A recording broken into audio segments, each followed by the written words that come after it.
மாணவ செல்வங்கள் அனைவருக்கும் வணக்கம். இன்றைய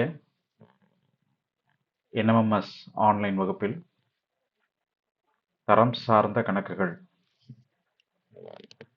ரேங்க் டெஸ்ட், தென் எண் அல்லது எழுத்து அதனுடைய அறிவை சோதித்தல், சூழ்நிலை கணக்குகள், number bore letter test and situation problems. So இன்றைக்கி 3 வகையான கணக்குகளை நம்ம தெரிஞ்சுக்க இருக்கிறோம். ஸோ முதலாவதாக தரம் சார்ந்த கணக்குகள், that means rank. So rank இல்லைன்னா பிளேஸ். ஸோ இதை நம்ம இந்த கணக்குகளில் முக்கியமான எண்கள், எந்தெந்த எண்களை நம்ம கவனத்தில் வச்சுக்கணும் அப்படின்னு பார்த்தீங்கன்னா, முதல்ல அந்த ஒரு வகுப்பறை அப்படின்னாக்கா அதில் இருக்கக்கூடிய மொத்த நபர்கள் எடுத்துக்கலாம். ஸோ அந்த மொத்த நபர்கள் எண்ணிக்கையை கவனத்தில் வச்சுக்கணும். ஏன்னா அடுத்ததாக பார்த்தீங்கன்னா,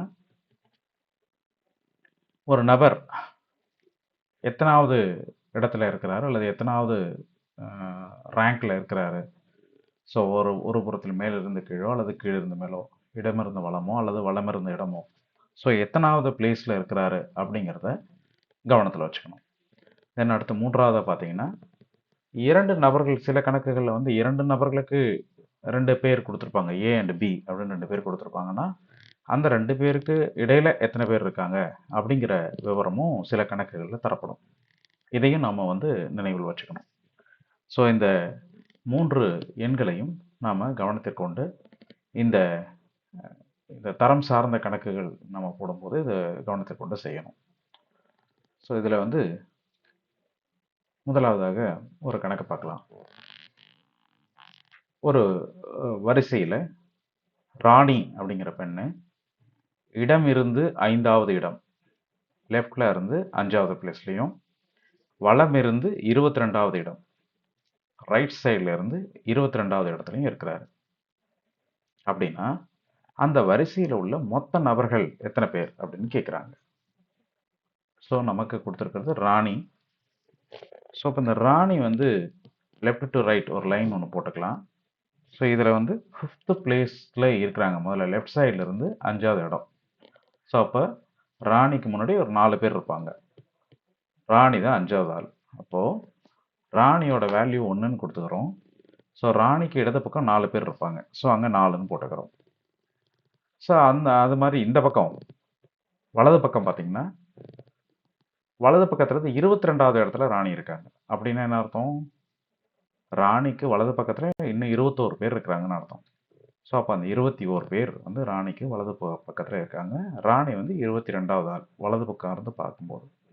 ஸோ அப்போ இதுதான் இப்போ இந்த ரோல் இருக்கக்கூடிய மொத்த நபர்களோட எண்ணிக்கை இப்போ வேணும்னா என்ன பண்ணணும்னா, ராணியோட இடதுகை பக்கத்தில் இருக்கிற 4 பேர், அப்புறம் ராணி ஒருத்தர் 5, ராணியோடைய வலதுகை பக்கத்தில் இருக்கக்கூடிய 21 பேர், இந்த 3ஐயும் ஆட் பண்ணோம்னா நமக்கு இந்த வரிசையில் இருக்கக்கூடிய மொத்த நபர்களோட எண்ணிக்கை கிடைக்கும். ஸோ இதை நம்ம மைண்டில் வச்சுக்கணும். ஸோ இப்போ அந்த ஒரு நபருக்கு தனியாக ஒரு வேல்யூ கொடுக்கணும். இப்போ 5வது இடம்னா 5ன்னு போட்டுக்கக்கூடாது. பட் ராணியும் சேர்த்து தான் 5. இப்போ அந்த 1 கழிச்சிட்டு 4 பேர் லெஃப்ட் சைடு இருக்காங்க.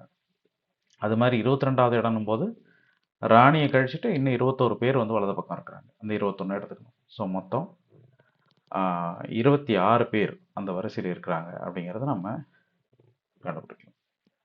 அடுத்த கணக்கு, 50 பேர் கொண்ட ஒரு வகுப்பு, ஒரு கிளாஸ் ரூமில் 50 பேர் இருக்காங்க.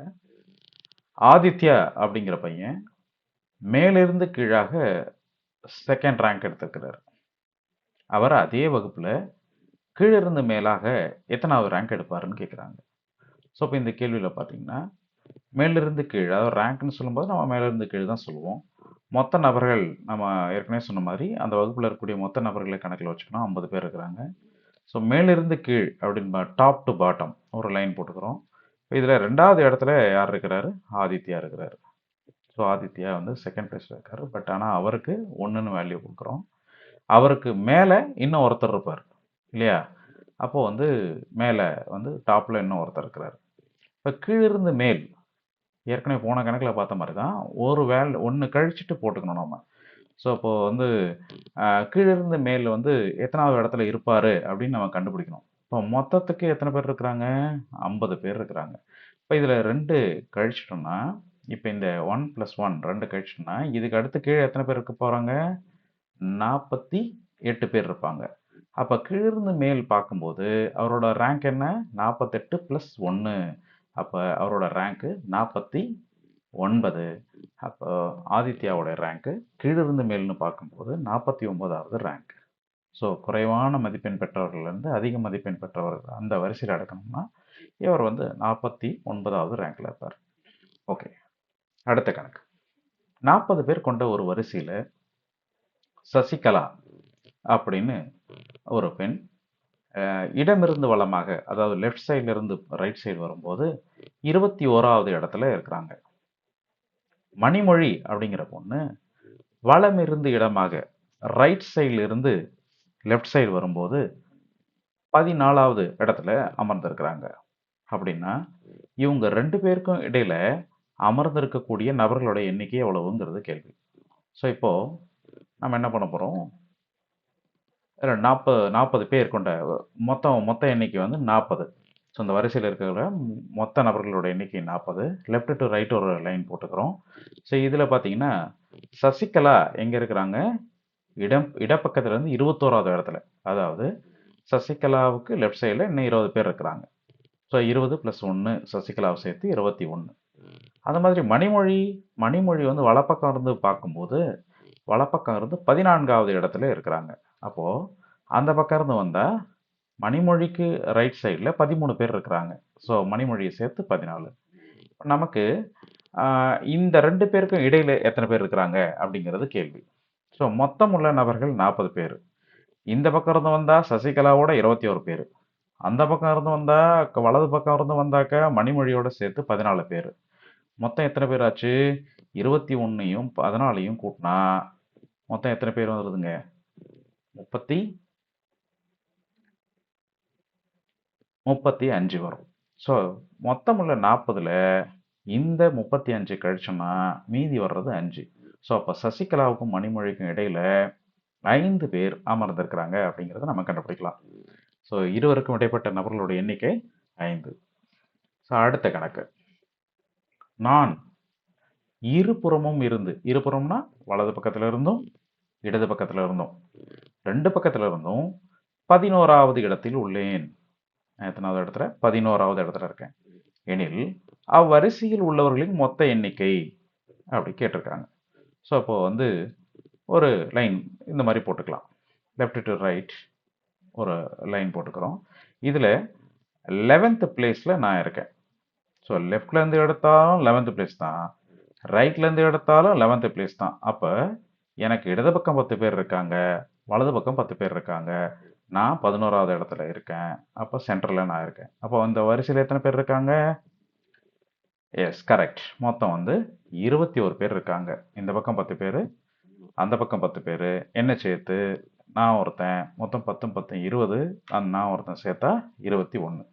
ஸோ மொத்தம் 21 பேர் இந்த வரிசையில் அமர்ந்திருக்கிறாங்க. ரைட். அடுத்த கணக்கு. மாணவர்கள் உள்ள ஒரு வரிசையில் ராஜன் அப்படிங்கிறவர் இடது புறத்திலிருந்து 6வது இடத்துல இருக்கிறார். விவேக்குங்கிறவர் வலது புறத்திலிருந்து 10வது இடத்துல இருக்கிறார். ஸோ இவங்க 2 பேருக்கு இடையில 8 பேர் இருக்காங்க. அப்படின்னா அந்த வரிசையில் உள்ள மொத்த மாணவர்களோட எண்ணிக்கை என்ன அப்படின்னு கேட்குறாங்க இப்போ. ஸோ அப்போ இதை கண்டுபிடிக்கணும். ஒரு லைன் போட்டுக்கிறோம். லெஃப்ட் டு ரைட் ஒரு லைன் போட்டுக்கிறோம். இதில் ராஜன்கிறவர் இடது புறத்திலிருந்து 6வது இடத்துல இருந்தார் இல்லையா? அப்போது ராஜனுக்கு லெஃப்ட் சைடு 5 பேர் இருக்காங்க. ஆல்ரெடி எத்தனை பேர் இருக்காங்க? 5 பேர் இருக்காங்க. ராஜன் தான் 6வது. ஓகே. அடுத்தது விவேக்குங்கிறவர் ரைட் சைட்ல இருந்து 10வது இடத்துல இருக்கார், வலது புறத்துல இருந்து. அப்போ விவேக்குக்கு ரைட் சைடில் 9 பேர் இருக்காங்க இல்லையா? அப்போ விவேக்கை சேர்த்து 10 பேர். ஸோ அப்போ அது வந்து நமக்கு தெரிஞ்சுக்கிறோம். இப்போ இது 2 பேருக்கும் நடுவில், இருவருக்கும் இடையில, அதாவது ராஜனுக்கும் விவேக்குக்கும் இடையில 8 பேர் இருக்காங்க. அப்படின்னா இந்த வரிசையில் உள்ள மொத்த மாணவர்களை கண்டுபிடிக்கிறது எப்படி அப்ப இதை கூட்டிற வேண்டியதுதான். இப்ப நம்ம போட்டிருக்கிறோம் ராஜனுக்கு 1ன்னு 1 குடுத்துட்டோம் தனியா. விவேக்குக்கு 1 குடுத்தோம். ஒரு நம்பருக்கு 1ன்னு ஒரு வேல்யூ குடுத்துருக்கிறோம். ஸோ விவேக்கோட சேர்த்து 10 பேர் ரைட் சைடுல. அதுபோல லெஃப்ட் சைடுல ராஜனோட சேர்த்து 6 பேர். அப்ப 5 + 1 6. 2 பேருக்கு நடுவுல ஒரு 8 பேர் இருக்கிறாங்க. 6 கூட ஒரு 8 கூட்டினா 14. ரைட் சைடுல ஒரு 10 பேர். மொத்தம் மொத்தம் இது எல்லாத்தையும் கூட்டினா 24. அப்ப இந்த வரிசையில் உள்ள மொத்த மாணவர்களின் எண்ணிக்கை வந்து 24. ஒரு சின்ன ஒரு பிழை பண்ணா கூட இந்த கணக்கு வந்து தவறாக விடை கிடைக்கும் நமக்கு. அப்போ மிக கவனமாக செய்யணும். அடுத்த கணக்கு. ஒரே வரிசையில நின்னுட்டு இருக்கிற 20 சிறுமிகள் 20 கேர்ள்ஸ். இதுல தீபா இடது ஓரத்திலிருந்து 5ஆவதாகவும், பூஜா வலது ஓரத்திலிருந்து 10ஆவது இடத்துலயும் நிக்கிறாங்க.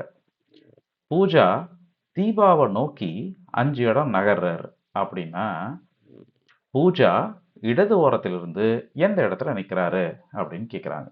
ஸோ இப்போ இந்த கேள்விக்கு நம்ம எப்படி பண்றது? மொத்தம் உள்ள மாணவர்கள் அந்த வரிசையில் 20 சிறுமிகள் இருக்காங்க இல்லையா? தீபா வந்து லெஃப்ட் சைட்ல இருந்து எத்தனாவது இடத்துல இருக்காங்க?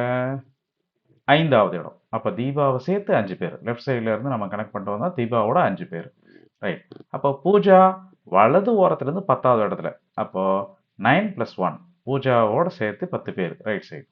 இப்போ மொத்தம் வந்து இப்போ இதுல பூஜா இப்போ என்ன பண்றாங்க? தீபாவை நோக்கி 5 இடங்கள் நகர்றாங்க. அப்படின்னா என்ன அர்த்தம்? இன்னும் வந்து அவங்க லெஃப்ட் சைடு வராங்க. பூஜா வந்து என்ன பண்றாங்க? இன்னும் ஒரு 5 இடங்கள். ஏற்கனவே அவங்க 10ஆவது இடத்துல இருந்தாங்க பூஜா.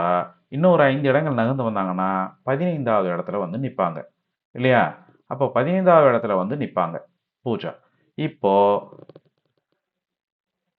பூஜா தீபாவை நோக்கி 5 இடங்கள் நகர்ந்த பிறகு பூஜா இடது ஓரத்திலிருந்து எந்த இடத்துல நிக்கிறாங்க? இப்ப கேள்வி பாருங்க. வலது ஓரத்திலிருந்து 15ஆவது இடம். அப்ப இடது ஓரத்திலிருந்து எந்த இடம்? இதை நம்ம கண்டுபிடிக்கணும்.